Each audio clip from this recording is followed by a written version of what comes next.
yang kita lakukan ini semata-mata hanya satu tujuan kita, apa? Peningkatan mutu pendidikan Indonesia di Indonesia. Tujuan kita hanya itu. Saya yakin Bapak Ibu itu tujuannya adalah nah, ketika Bapak Ibu nanti misalnya Bapak Ibu nanti semoga saja invasinya sudah disahkan, kemudian duitnya sudah cair, Bapak Ibu kinerjanya menjadi semakin baik. Amin. Insya Allah begitu. Oke, saya kira itu ya. Saya kira kita tidak usah berbicara banyak karena memang secara teknis sudah disampaikan oleh Mas Budi. Dan kita tinggal tadi, saya mohon kepada kawan-kawan semua berdoa karena kekuatan doa itu tidak ada yang menghalangi, tidak ada yang melawan, tidak ada yang bisa melawan. Kalau misalnya Bu Menteri Keuangan sudah diberi ya kali-kali puluh sudah siap tahu, jadi hatinya sudah terbuka. Kalau buat diskusi itu gampang. Ayo disiapkan anggarannya. Insya Allah bisa. Ini sama persis dengan yang kami lakukan di tunjangan kinerja terutang, UPI terutang. Waktu itu kita memperjuangkan angka 3,9 sudah membuat surat, itu sudah menjadi kebijakan kita, menjadi kebijakan Kementerian Agama. Siapapun harus mengamankan kebijakan itu, siapapun ya. Baik itu Pak Dirjen, Pak Direktur, Pak TU atau semua Kasubdit, itu semua harus mengamankan apa yang kita menjadi kebijakan Bapak Menteri Agama kita atau Gusmen kita. Dan seperti yang Bapak Ibu tadi sampaikan di tanggal 16, Gusmen kita sudah mengirim surat ke Pak Ibu Menteri Keuangan, dan jawaban dari Bu Menteri Keuangan insya Allah ada duitnya. Pertama, kesehatan Bu Menteri Keuangan. Jadi Bu Menteri Keuangan biar sehat. Kalau perlu Bapak Ibu membaca ya Muqallibal Qulub. Ini sama persis dengan omongan yang saya sampaikan ketika tunjangan kinerja terhutang itu belum dicairkan. Saya juga ngomongnya begini. Jadi Bapak Guru berdoa Bu Menteri Keuangan tetap sehat, Pak Menteri Agama sehat. Memang untuk insentif ini itu insentif sama tunjangan khusus yang ada di daerah khusus itu sebenarnya kan anggaran TPG aslinya sebenarnya anggaran TPG. Cuma memang di tahun 2018, 2019 ini saya feedback ya, 2018, 2019 itu anggaran TPG itu selalu kurang Pak, setiap tahun itu selalu kurang, ada kurang 150 miliar, ada kurang 200 miliar. Tapi menjelang tahun 2020 itu sudah mulai mengalami impas ya, impas. Mengapa impas?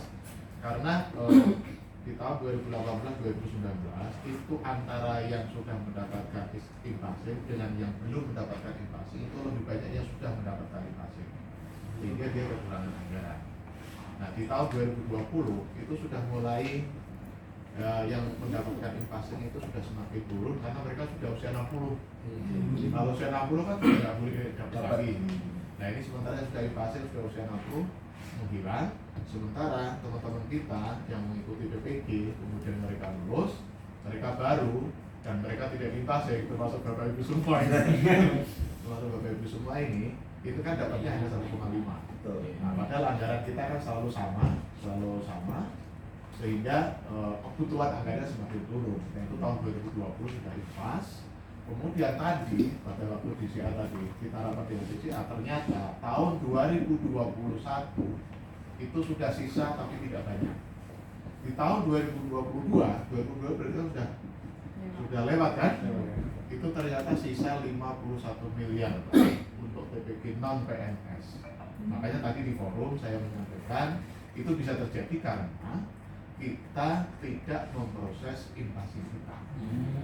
Kita tidak memproses invasi kita. Makanya kalau semoga saja ini nanti berhasil dengan total semua ini kita SK-kan semua, harapan saya setelah ini, jadi nanti bagi teman-teman yang baru PPG, kemudian mereka sudah mendapatkan MSG, nanti langsung diproses invasinya, dia tidak jegal di belakang.